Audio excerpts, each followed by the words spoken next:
Are barefoot shoes really worth all the hype? Well, sometimes yes, and sometimes definitely not.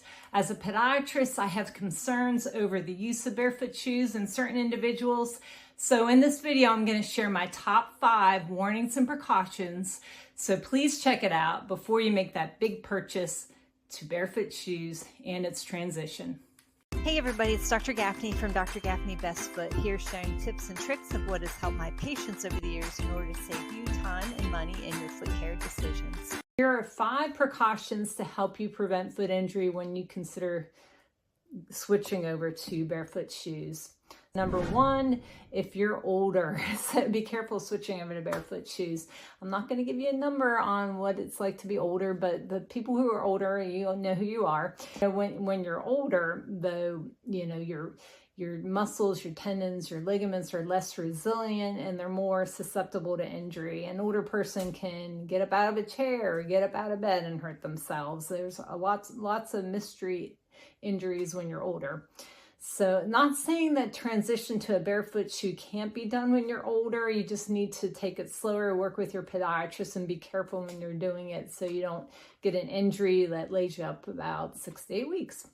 The second precaution, if you've worn maximalist shoes, so like a cross trainer Asics, New Balance, a traditional maximalist type sneaker. So if you consistently have worn that for several years, you may have trouble making that transition over to barefoot shoes. So feet, like anything else, their muscles and tendons, the ligaments, the bones, they adapt to surfaces and shoes over time. And once it's adapted, it's hard to kind of switch to something different. The third precaution is if you have alignment issues like knock knees, bow-legged, if you have flat feet, or if you have lumps or bumps on the bottom of your foot, high arch feet. So a barefoot shoe or being in bare feet can accentuate those pressure points of bad alignment, and you can get pain, inflammation from that too. So be careful if you have alignment issues. The fourth precaution is if you've had repeated foot problems. If you're on the first name basis with your podiatrist, you see them so frequently, be very cautious switching over to barefoot shoes because you could re-aggravate a problem and that can lay you up for about 6 to 8 weeks. That said, it could go both ways. Maybe you do need a foot strengthening program or barefoot shoes eventually to fix your foot problem.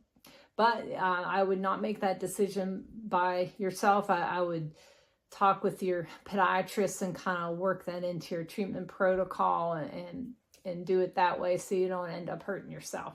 Number 5, last but not least, if you're diabetic, if you have numbness from neuropathy, if you have poor circulation, do not risk wearing barefoot shoes. Diabetics, people with numb feet or poor circulation, are at risk for terrible foot problems if their feet are not protected in proper shoes. With that said, I think that the foot strengthening movement and the natural foot movement can be very beneficial if done carefully. I think it does well if you never had any foot problems and you want to stay healthy with good locomotion as you age. It needs to be done carefully with a practitioner who understands biomechanics and foot pathology. And it should be done to augment treatment if you're getting treated for any foot problem. So I personally would love to try barefoot shoes. I like the whole premise of the whole thing with the foot strengthening and the balance and stability and how it affects on up your extremity into your hips and back. But I have a neuroma in the ball of my left foot, so that's a little pinched nerve there. And if I wear anything really flexible, if I wear anything I can feel the ground, that neuroma just gets flared up. So there is no way I can wear barefoot shoes, unfortunately. So there you have it, the top 5 precautions. I hope this helps you in making your decision. And please follow me for more foot tips, like and subscribe. And thank you so much for watching. We'll see you again next time. Please see the full disclaimer in the description. This is not a doctor-patient relationship. This does not constitute medical advice, but is for informational purposes only.